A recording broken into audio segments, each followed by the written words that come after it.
کروں گی کہ مختصراً اپنے خیالات کا اظہار کریں۔ بہت شکریہ بھیا، میں اظہر جتوئی صاحب، سہرش اور ان کی ٹیم کو مبارکباد دیتا ہوں۔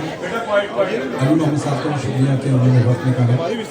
آج یقیناً یہ ایک بڑی بابرکت محفل اس لیے بھی ہے کہ یہ دن بہت مبارک اور سعادت کے دن ہیں۔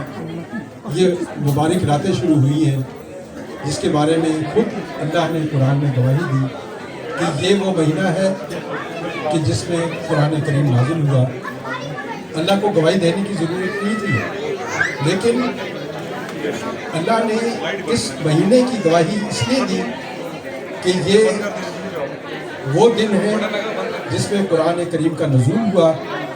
شہر رمضان الذی انزل فیہ القرآن ھدی للناس وبینات من الھدی والفرقان، کہ ہم نے ایک ایسی کتاب اتاری جو انسانیت کے لیے ہدایت کا مجموعہ بنے گی۔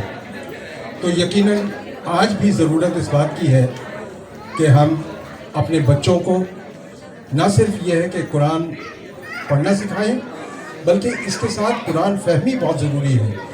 جس طرح سے ہم نعت پڑھتے ہیں، نعت کا مفہوم جاننا بھی ضروری ہے۔ دیکھیں رسول اللہ صلی اللہ علیہ وسلم کے دور میں جو بچے ان کے پاس آیا کرتے تھے، جب اسلام کا نزول ہوا تو سب سے پہلے بچوں میں حضرت علی رضی اللہ تعالیٰ عنہ نے اسلام قبول کیا۔